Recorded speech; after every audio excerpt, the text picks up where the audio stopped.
All right. Well, thank you all very much for coming again this evening.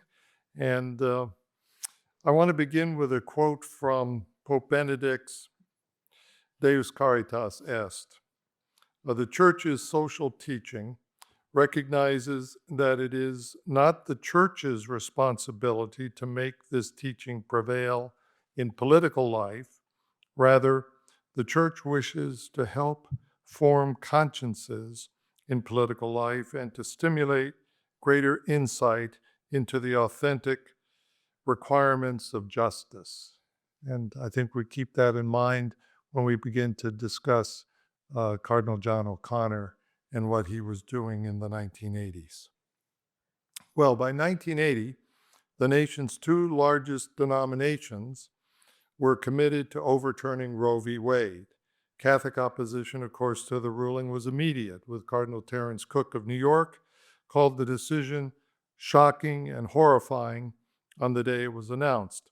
The next year, the president of the Catholic Bishops' Conference, Cardinal John Kroll of Philadelphia, testified before the Senate in favor of a constitutional amendment to overturn Roe, observing that every week since the decision, quote, there have been as many deaths from abortion as there were deaths at Nagasaki as a result of the atomic bomb.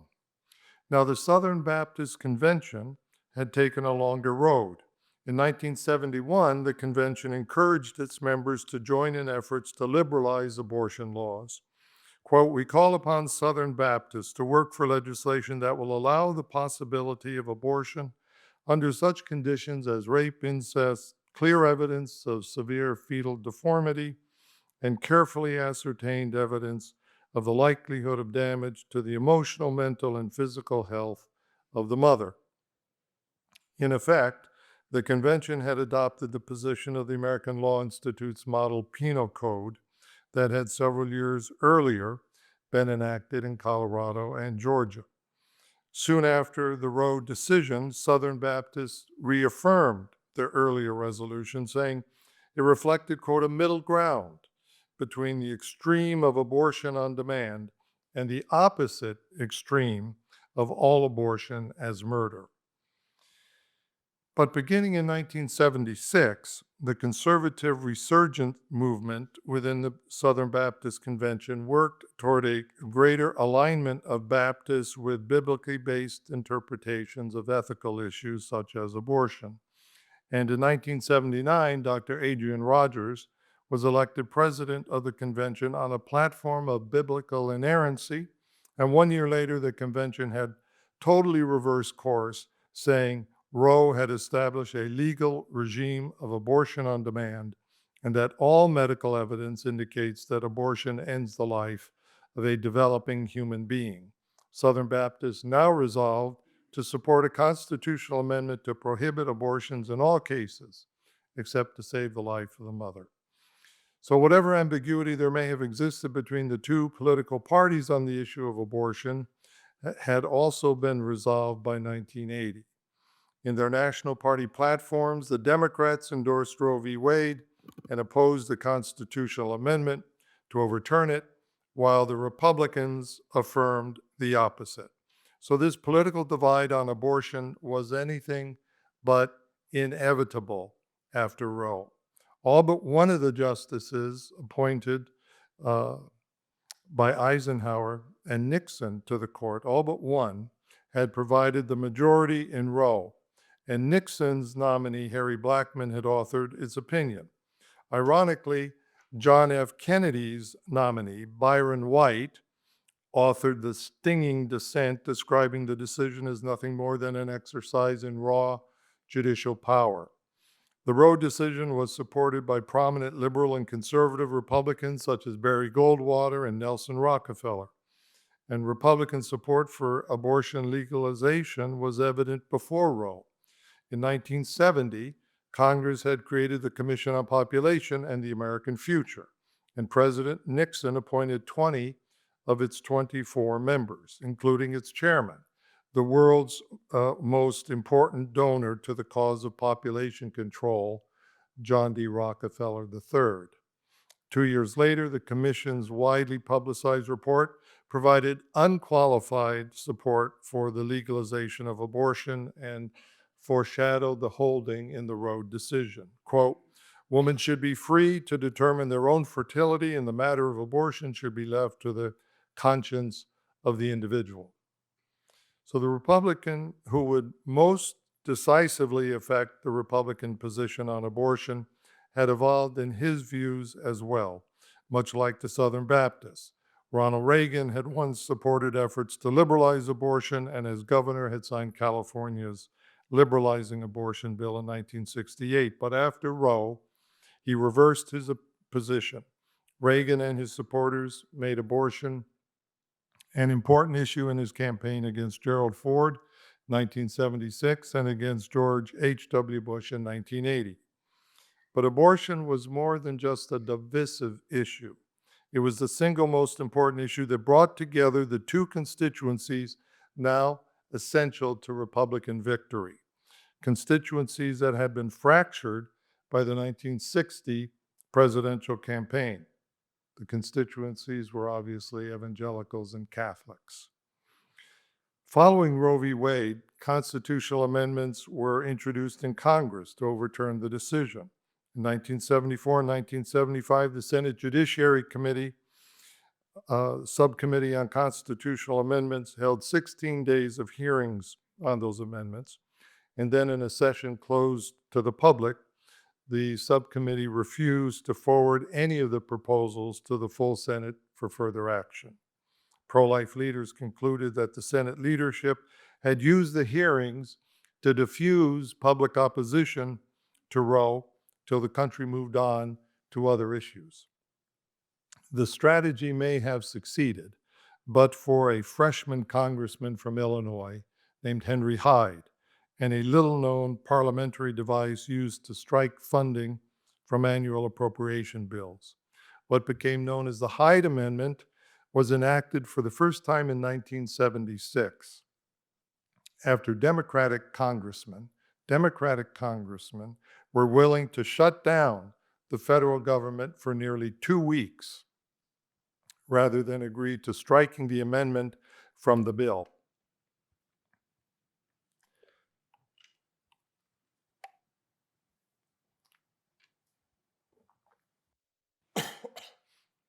Excuse me. The Hyde Amendment became law with 107 Democratic congressmen voting in favor of it. And during these years, 2 annual events kept abortion a national issue. The first was the annual March for Life. During the 1960s, obviously, the nation's capital had seen many marches and demonstrations. But what made the March for Life different was that it occurred annually, and it highlighted not only an issue, but specific initiatives such as the Human Life Constitutional Amendments and the Hyde Amendment. The march was also different in another way. It had the president's attention.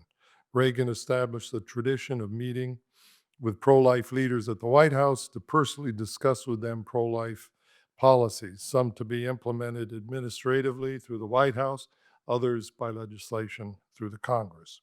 So the March for Life became, in effect, both a focus of national awareness and a pro-life lobbying day in which marchers met with hundreds of senators and representatives. Notwithstanding the strong support for the Hyde Amendment, however, the Democratic Party was rapidly moving to unconditional support for abortion. Newsweek magazine's religion reporter, Kenneth Woodward, described the dynamic. Quote, a decade after Roe, Catholic and other pro-life Democrats had to answer to a different magisterium. By then, it was clear that no Democratic senator or congressman who would not support abortion rights could expect support from the party's coffers. They certainly couldn't run for the nation's highest office with the party's backing. Thus, formerly pro-life politicians like Edward Kennedy, Joe Biden, Christopher Dodd, Dennis Kucinich, John Kerry, and Mario Cuomo quietly joined the pro-choice ranks, unquote. Had these Democrats maintained their pro-life positions, however imperfect they may have been, and sought to rally Catholics active in the Democratic Party, the partisan split that developed between Democrats and Republicans on abortion in subsequent years would have been much less pronounced. They might even have achieved some common ground on abortion. In the aftermath of Roe, it has been suggested that the Democratic Party could have evolved into a more pro-life party than the Republican Party, quote, largely because there were so many Catholics in position of leadership in the Democratic Party. Yet, for the most part, those Catholics failed to lead. Over time, they would be joined by other Catholics who would become majority leaders in the Senate, speakers of the House of Representatives like Tip O'Neill and Thomas Foley and Nancy Pelosi, and many committee chairmen. Difficult to understand how such a power lineup could not have defended the position that Edward Kennedy stated shortly after the Roe decision. Now I quote, "While the deep concern of a woman bearing an unwanted child merits consideration and sympathy, it is my personal feeling that the legalization of abortion on demand is not in accordance with the value which our civilization places on human life. Wanted or unwanted, I believe that human life, even at its earliest stages, has certain rights which must be recognized. When history looks back at this era, it should recognize this generation as one which cared about human beings enough to halt the practice of war, to provide a decent living for every family, and to fulfill its responsibility to its children from the very moment of conception." That these Catholics could not rally to sustain even a modest pro-life position is one of the great tragedies of American politics in our time. During the 1970s, while the Democratic Party was distancing itself from the Catholic Church on certain moral issues, it was aligning itself with the largest mainline Protestant denomination, the United Methodist Church. That alignment began quietly through the influence of the party's 1972 nominee for president, George McGovern. McGovern was the son of a Methodist minister. He had graduated from Dakota Wesleyan College, and he had studied for the ministry. The platform of the National Democratic Convention under McGovern's influence in the year he was nominated had numerous provisions almost identical to the social principles adopted earlier that year by the General Conference of the United Methodist Church, and notably one area where the Methodists parted ways with Catholics and at the same time became predictive of where the Democrats were going was their call for, quote, the removal of abortion from the criminal code, and their endorsement of, quote, the legal option of abortion. The next year, the United Methodist Church would become active as a founding member of the Religious Coalition for Abortion Rights to support unrestricted abortion legislatively. Another prominent member of the United Methodist Church was Supreme Court Justice Harry Blackmun, author of the court's opinion in Roe, implementing as a matter of constitutional, quote, interpretation, unquote, the Methodist position on abortion. Now, while Catholic public officials were routinely challenged on their church's position on abortion, no one seems to have bothered to question McGovern or Blackmun about their religious views on abortion with the exercise of their official governmental responsibilities. Nor would other prominent Methodists, such as Walter Mondale or Hillary Clinton, be asked to explain how their church's teachings on abortion affected their public policy views. In 1970, New York Republican Governor Nelson Rockefeller had led an effort to liberalize the state's abortion law. But 2 years later, the New York legislature repealed the law, but they could not override Rockefeller's veto. But during this New York legislative debate, Washington columnist Robert Novak wrote that a senator had told him that the likely Democratic nominee for president, George McGovern, quote, is for amnesty, abortion, and the legalization of pot. And when Catholic Middle America finds this out, the senator continued, McGovern would be politically finished. Within days, McGovern's Democratic opponent, Hubert Humphrey, was charging that McGovern was for amnesty, abortion, and acid. But then President Nixon wrote Cardinal Cook supporting repeal of New York's abortion law. And seemingly overnight, abortion had become a national issue in the presidential campaign, especially among Catholics.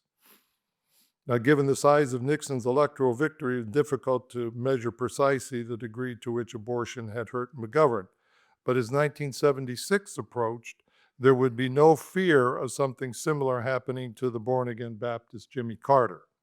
Carter had made a strong appeal to pro-life voters in the Iowa caucus, saying, quote, "We should do all we can to minimize abortions and to favor a national statute that would restrict the practice of abortion in our country." Soon after winning in Iowa, Carter began to backtrack on his position. Although still saying he thought abortion is wrong and should not be encouraged by the government, he opposed the constitutional amendment, although he said he might favor a federal statute minimizing abortions. Carter would change his position again during his debate with Gerald Ford. "I am strongly against abortion. I think abortion is wrong. I don't think the government ought to do anything to encourage abortion, but I don't favor a constitutional amendment on the subject. But short of a constitutional amendment, and within the confines of a Supreme Court ruling, I will do everything I can to minimize the need for abortions." Well, the operative word, I think, as we all know, is the wide-reaching implications of Roe v. Wade. In other words, the qualifier within the confines of the Supreme Court ruling made Carter's limitation meaningless. After winning the election, Carter again changed his position. As president, he said he would support the Roe v. Wade decision and will enforce it to the best of my ability, unquote. Now, a substantial reason for the evangelical shift on abortion was the influence of the American Presbyterian theologian Francis Schaeffer, the first major Protestant theologian to provide both a sustained critique of abortion and a call to action by evangelical Christians in response to Roe v. Wade. Now, Schaeffer had written two books. The first was How Should We Then Live, which he wrote in 1976, and then Whatever Happened to the Human Race, written in 1979. And both were accompanied by a 10-part film series, which Schaeffer took on nationwide tours. So through the combination of his lectures, his films, and his books, Schaeffer personally was able to reach hundreds of thousands of evangelicals and has been widely credited as being, quote, the single most important factor in bringing evangelicals into the fight against abortion. By the 1980 election, a new working alliance was emerging among evangelicals and Catholics around the pro-life issue that would coalesce during Reagan's presidency. Few Catholics outside of Pennsylvania took notice of the May 6, 1983 announcement appointing a retired Rear Admiral and former Chief of Navy Chaplains, John O'Connor, as the new Bishop of Scranton, Pennsylvania. Bishop O'Connor had served as a chaplain during the Korean War and had continued in the military through the war in Vietnam. Many of those active in the pro-life effort, however, were surprised when, after only a few months in his new diocese, Bishop O'Connor would write the priests of Scranton, and here I quote, "At the very top of my priorities is the absolute necessity to give total support to the pro-life movement. About this, there can be no compromise. I call upon you to make Respect Life Sunday truly meaningful. I want you to preach dynamic sermons and to do everything else you can to impress upon our people the gravity of abortion." Respect Life Sunday, he continued, must not be observed in a perfunctory fashion, nor merely given lip service. You can be certain of my position. I will give no support by word or action that could be in any way construed in favor of any politician, of any political party, who professes either a specific pro-abortion position or takes refuge in a so-called pro-choice position. Catholic pro-life leaders were energized by the new bishop's commitment, as well as by, I would say, his military-style clarity with which he stated that position.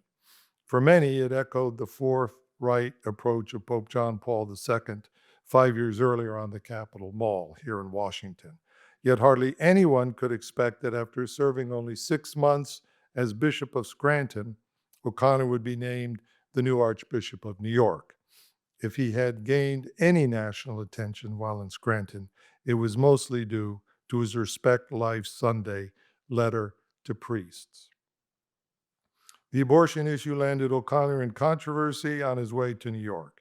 He was asked about voting for candidates with a pro-abortion position, and O'Connor responded, quote, "If a candidate for political office was going to support, to nurture abortion, then as a citizen, I would say that regardless of his or her other political qualifications, I could not in conscience vote for that individual for political office."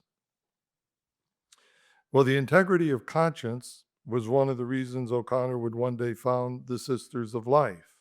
For O'Connor, the pastoral care of his parishioners' conscience, military and civilian, was a major concern throughout his priesthood. So when O'Connor stated he could not in conscience vote for a candidate who supported legalized abortion, he had not made the statement lightly.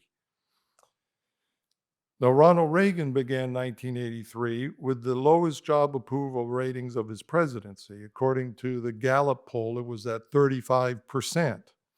Well, the good news for Reagan was, realistically, he had nowhere to go but up, which he soon began to do, but Reagan's approval ratings remained in the mid-40s as he entered the presidential re-election year of 1984. On the Democratic side, former Vice President Walter Mondale set a new marker for identity politics in his choice of a vice presidential running mate, saying, quote, "Our founders said in the Constitution, we the people, not just rich or men or white, but all of us."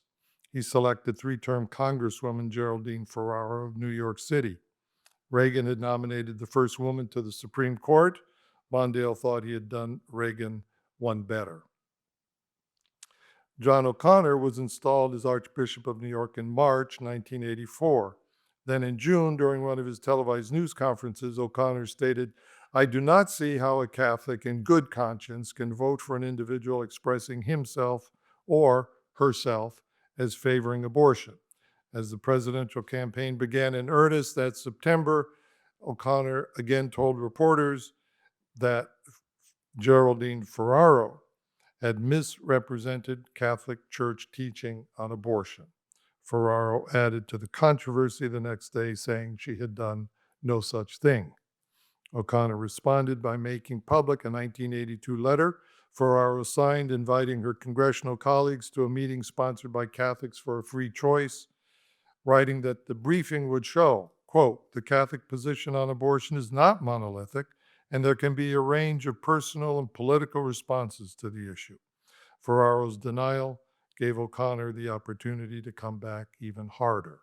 Quote, "There is no variance, there is no flexibility, there is no leeway as far as the Catholic Church says." What had days earlier seemed to be a brilliant strategy to make inroads into the blue-collar Catholic vote that had swung so hard to Reagan in 1980 suddenly began to fade. Ferraro continued to defend her position. Quote, "I was asked to change my views on the abortion issue.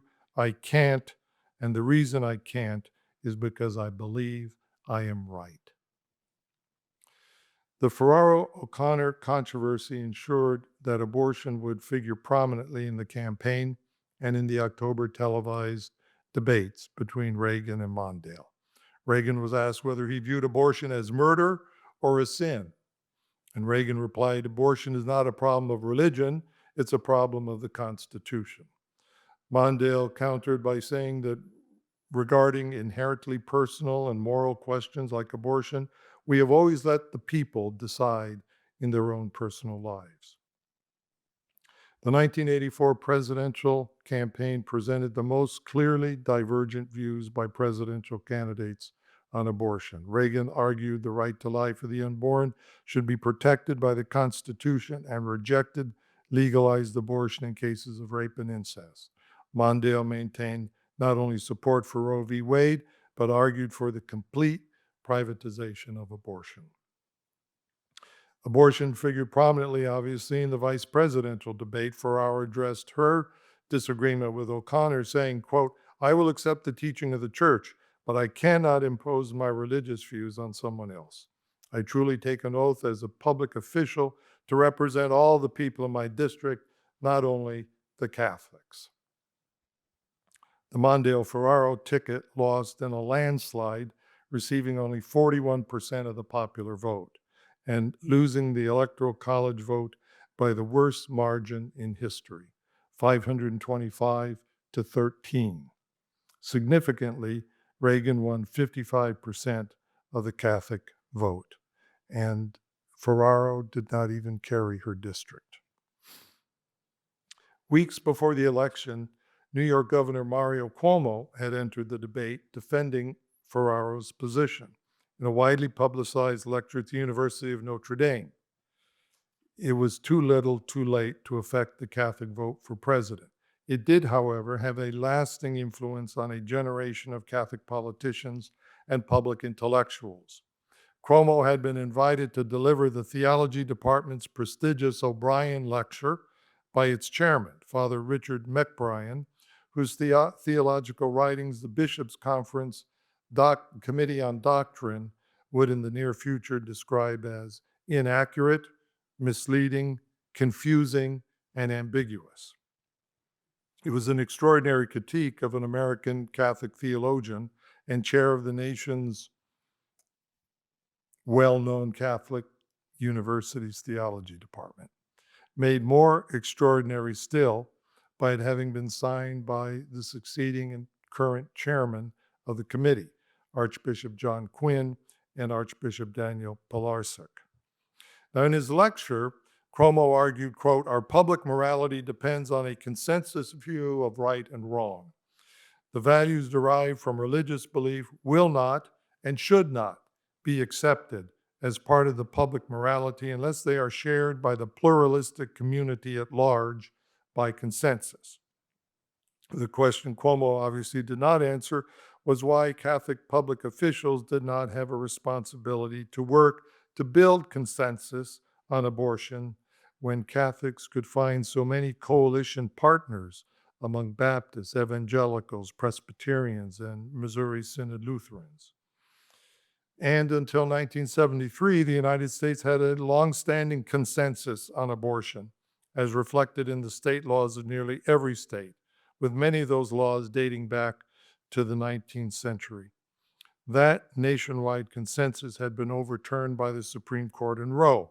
Cuomo would make no mention as to why Catholic politicians did not have an obligation to use democratic means to reinstitute in whole or in part that national consensus that had existed for a century.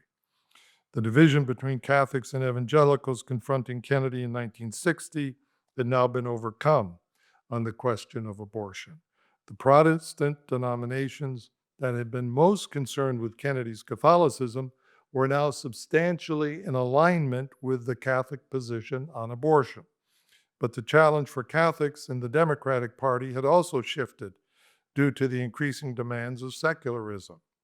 As historian Richard Brookhiser stated, Cuomo had discovered, quote, "a way of having religion when he wanted it, but not having it when he didn't." And Paul James McCrae wrote in America that Cuomo maintained, quote, "a Catholic can mention their faith when it aligns with the prevailing secular culture, but not if it is in contradiction." Ironically, the obvious question Cuomo avoided was if, as he had stated, values derived from religious belief should not be accepted as part of the public morality unless they are shared by the wider community, what need is there at all for a public Catholicism? What room is left for the social teaching of the church when it is most needed? That is, when it may contradict the prevailing secular consensus. But most of all, the question remained, why was consensus and not justice the starting point for a Catholic politician's discussion of public morality? Cuomo received an enthusiastic response from the Faculty of Theology at Notre Dame, but no hard questions. In confronting the opposition of Protestant leaders in Houston, John F. Kennedy relied upon the speechwriting abilities of his longtime Unitarian speechwriter Theodore Sorensen.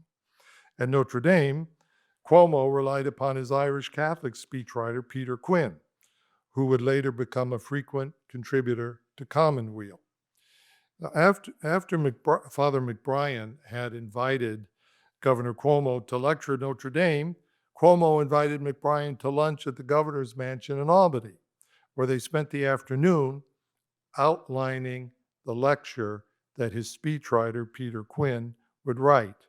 And then, after revised by Cuomo, the text was circulated to the editor of America magazine, George Hunt, and the editor of Commonweal, Peter Steinfels, and then sent back to McBrien for comments and further revisions. Sophistry or not, Cuomo had accomplished his purpose, and so had McBrien. The Bishops' Committee on Doctrine had objected to McBrien's book, Catholicism, on the grounds that by including the positions of dissenting theologians, quote, it leaves the reader with the impression that all of these positions are part of the mainstream theological conversation when, in fact, a number of them are decidedly on the fringes. As, for example, the bishops mentioned McBrien's description of Hans Kung, along with Karl Rahner and Walter Kasper, which they said gave the impression that, quote, all three are equally representative of the Catholic theological tradition. McBrien had made a career out of blurring the distinction between, quote, what are really important departures from Catholic tradition and what are not. Now he had just done something similar for Mario Cuomo, Geraldine Ferraro, and other Catholic politicians supporting unrestricted abortion by inviting the governor to participate in the theology department's distinguished lecture series. As Marshall McLuhan had said, the medium is the message. Cardinal O'Connor insisted there is no variance, there is no flexibility, there is no leeway regarding the church's teaching on the unspeakable crime of abortion. Cuomo had argued that there was such a variance, there was leeway, and he had been roundly applauded by the theology faculty.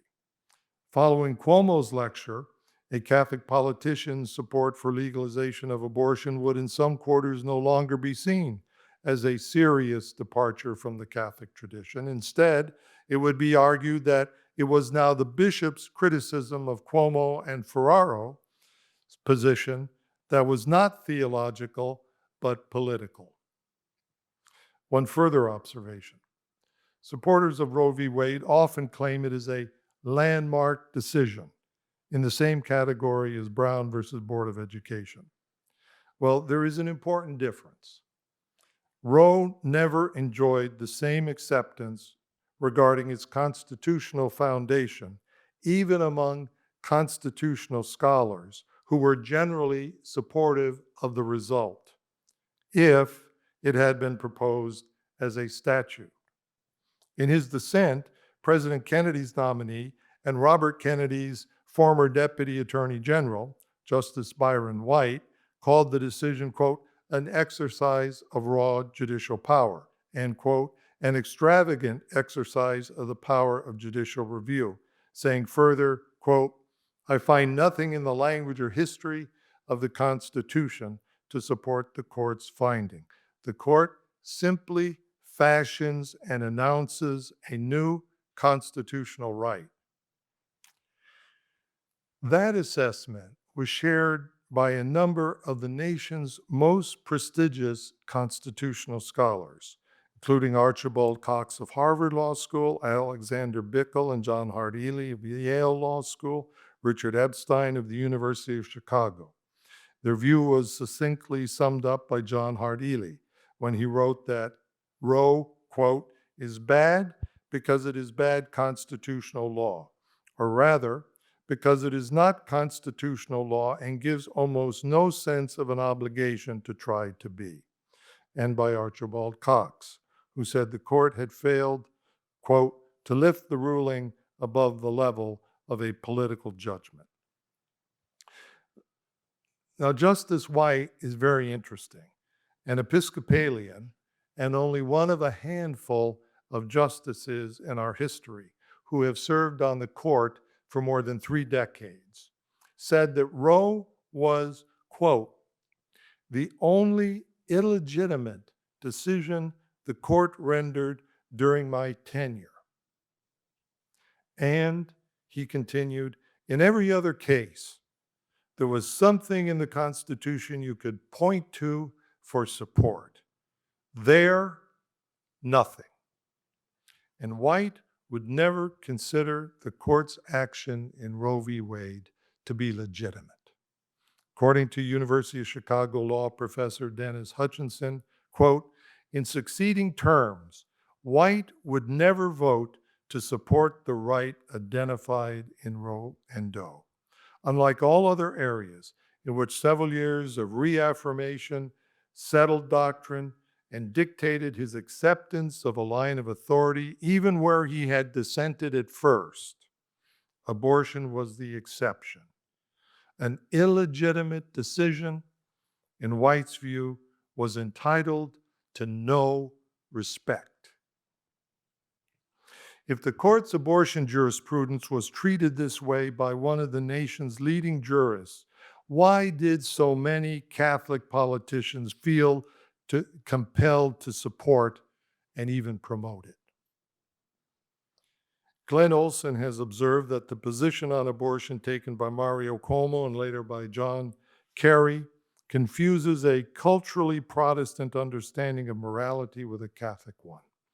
The confusion arises, he says, from the Protestant understanding of the separation of faith and reason. To say that one's position on a moral issue such as abortion comes from religious faith and therefore cannot be imposed on others who do not share that religious faith implies that it is a private matter that should not intrude into the public sphere. Protestant listeners are inclined to automatically agree, and non-believers are happily inclined to take such a Catholic's assertion at his word, that his position is a tenet of his religion and therefore limited in application to his co-religionists. The Catholic tradition, however, takes a different approach based on the natural law. St. Thomas Aquinas would say that justice is determined not by an act of faith, but by an ordinance of reason. What we might describe as the Protestantizing of moral reasoning by Catholic politicians has implications beyond specific issues such as abortion. It reinforces a deep-seated prejudice against Catholics in American society. Olson maintains, quote, to continue to treat such questions as being about revealed religion rather than about social justice and fail to see that their way of regarding the issue expresses the cultural Protestantism of the country constitutes, quote, a form of bigotry in which no effort is made to understand or take seriously traditions very different from Protestantism. Olson's observations on the culturally Protestant assumptions of the abortion debate open a further question about public officials who, while remaining members of the Catholic community, have nonetheless become culturally Protestant or even culturally secular in their moral reasoning.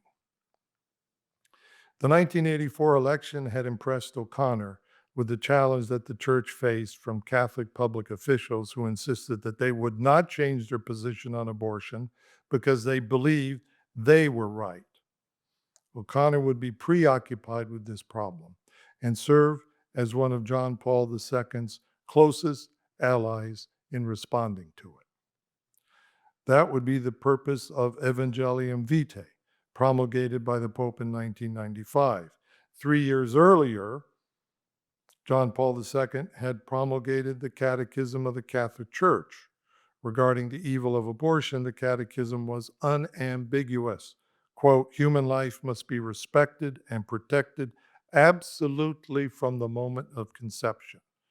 From the first moment of his existence, a human being must be recognized as having the rights of a person, among which is the inviolable right of every innocent being to life, unquote. And then further, since the first century, the church has affirmed the moral evil of every procured abortion. This teaching has not changed and remains unchangeable, unquote.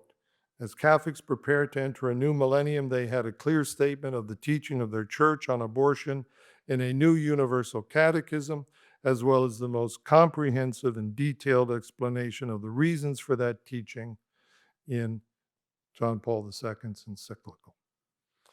So, in the 2004 presidential election, Catholic presidential candidate John Kerry's support among Catholics had plummeted from Kennedy's more than 70% in 1960 to only 47% against the evangelical president George W. Bush. Amazingly, Bush's support among Catholics had increased by 5% from his level of support in 2000 against fellow Protestant Al Gore. Well, three developments had changed dramatically since 1960. First, Kennedy had been proud of his Catholic identity and had been willing to talk about his faith and defend it in a hostile environment. Second, while Kennedy repeatedly stated he would not support what were widely perceived to be Catholic policies, such as aid to parochial schools and diplomatic recognition of the Holy See, they were not issues that touched the moral teaching of the church. Catholics might have been unhappy with what they perceived as being Kennedy's accommodation to such political realities, but they did not sense that Kennedy had compromised Catholic moral principles. Third, Catholic prelates had remained quiet regarding Kennedy's position on issues which involved prudential rather than moral judgments. All three of those circumstances had changed with Kerry. In contrast to Kennedy, Kerry downplayed his religious identity and in the eyes of many became not the candidate of Catholics, but the candidate of those who were unaffiliated with any religion. Secular voters went 61% for Gore in 2000. Bush received 47% of the Catholic vote in 2000. But in 2004, that became Kerry's percentage, with Bush increasing his support among Catholics to 52%. The context of the abortion debate had significantly changed, a change that had been ignored by Kerry to his political detriment. Nearly a decade earlier, John Paul II promulgated Evangelium Vitae, where he had declared, "No one can in any way permit the killing of an innocent human being, whether a fetus or an embryo, an infant or an adult. As far as the right to life is concerned, every innocent human being is absolutely equal to all others." Then in 1998, the bishops of the United States issued Living the Gospel of Life, a challenge to American Catholics, as their response to the Pope's encyclical. It is one of the most important statements on political responsibility ever delivered by a national Episcopal conference. Its purpose was to call Catholics in position of leadership, quote, to recover their identity as followers of Jesus Christ and to be leaders in the renewal of American respect for the sanctity of life, and to see Evangelium Vitae as a basic interpretive key to understanding Catholic identity and responsibility. The gospel of life, the bishop says, cannot be lived only as a private piety. American Catholics must live it vigorously and publicly as a matter of national leadership and witness. There was also a greater willingness on the part of Catholic bishops to criticize Carey. Carey argued that he, quote, can't take what is an article of faith for me and legislate it for someone who doesn't share that article of faith. But Carey owned a perfect record in support of abortion rights, including 6 straight votes against bills banning partial birth abortion. In 2004, enough Catholic bishops had made a public issue of the principles in living the gospel of life to make a difference. One question going into the 2008 presidential campaign was who had paid attention to the lessons of 2004. Among those paying attention, the most attention was Barack Obama. During his 2006 re-election campaign, Obama had been attacked by his Republican challenger, Alan Keyes, who had launched a heavy-handed attack on Obama's Christian faith, saying at one point, quote, Jesus Christ would not vote for Barack Obama because of Obama's position on abortion. Now, Obama could have dismissed Keyes with a brief comment or just simply ignored him.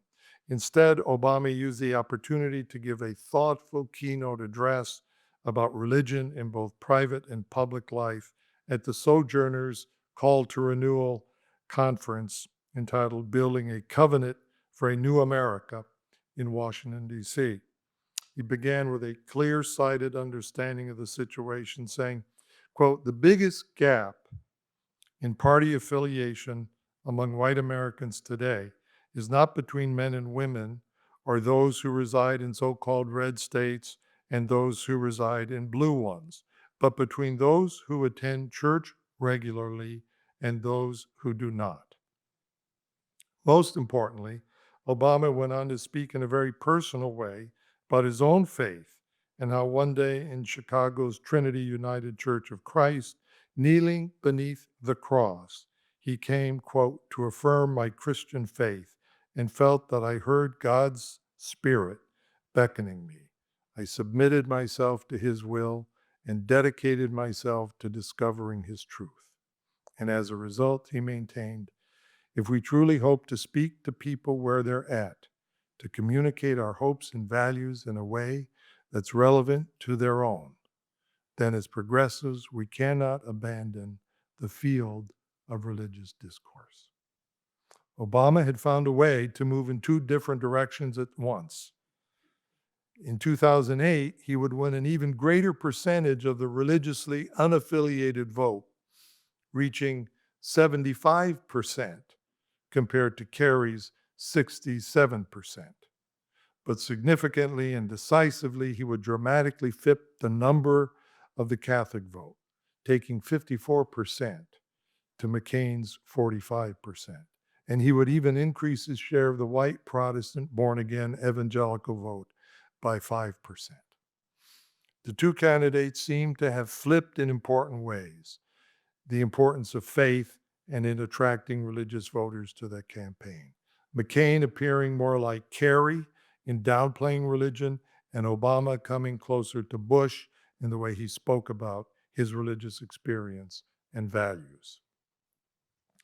As the nation faced the abject poverty resulting from industrialization, urbanization, immigration, and the economic disruption toward the end of the 19th century, Baptists such as Walter Rauschenbusch called for a new social gospel, engagement for institutional change. In works such as Christianity and the Social Crisis, Rauschenbusch condemned the excesses of American capitalism. But as the country entered the Great Depression, mainline Protestants who had once relied upon Rauschenbusch's social gospel to correct the bitterness and divisions of the last century, now in large numbers found their reliance had been too optimistic, too idealistic, and too individualistic. And many found that now was the time for direct political action, and they turned to what they described as the Christian realism of Reinhard Niebuhr and others who were calling Christians, quote, to get their hands dirty in political action. Niebuhr vigorously supported Roosevelt's New Deal in the 1940s and Adlai Stevenson and his campaigns during the 1950s. He also criticized what he regarded as the pietistic and simplistic Protestantism of evangelicals such as Billy Graham, for what he said was their failure to take up the cause of social change. Niebuhr would also be highly critical of Graham and his associates for their questioning of Kennedy and Catholicism in the 1960s. Niebuhr would inspire a generation of Democrats, including George McGovern, Jimmy Carter, Hillary Clinton, and Barack Obama, who all spoke highly of him as a guiding light, and would have a profound influence in further integrating mainline Protestantism within the Democratic Party. Going back to Kenneth Woodward, he once observed, where the mainline Protestant establishment once saw itself as the conscience and institutional custodian of American culture, it would now perform the same role as the disestablished but discreetly embedded conscience of the emerging secular city. Liberal mainline Protestants had nothing to fear from the secular city. As its prophetic avant-garde, they would still be custodians of its conscience, but now in secular language.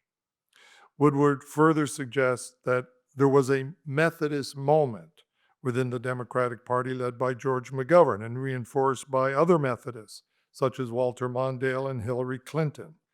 And Clinton would be perhaps the most public in expressing the influence of Methodist public policy positions on her politics.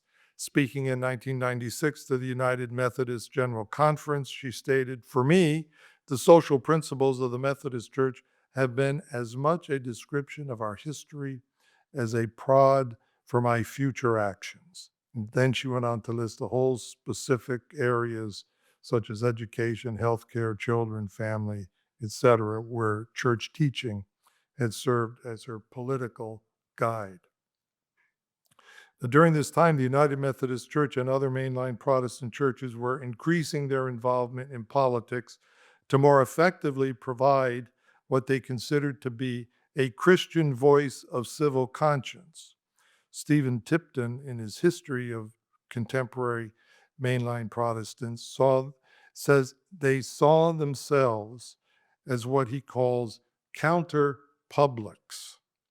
That is, as advocates, quote, whose members aspired to engage in conversation and persuasively transform ever broader circles of a counterfactual society at large.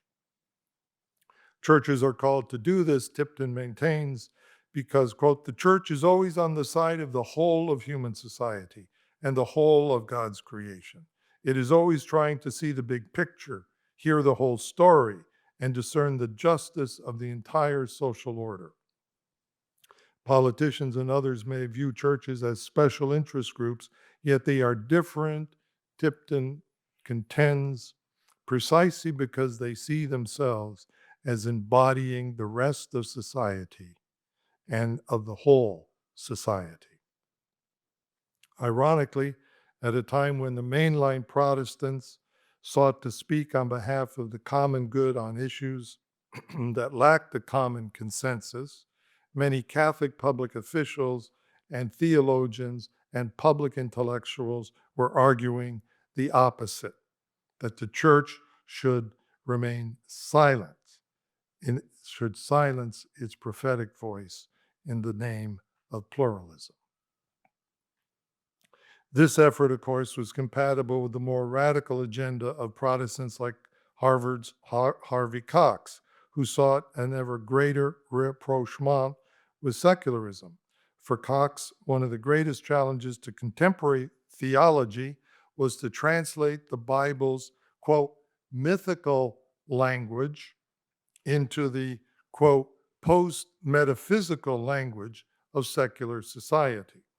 For Cox, secular post-metaphysical language meant that, quote, politics replaces metaphysics as the language of theology.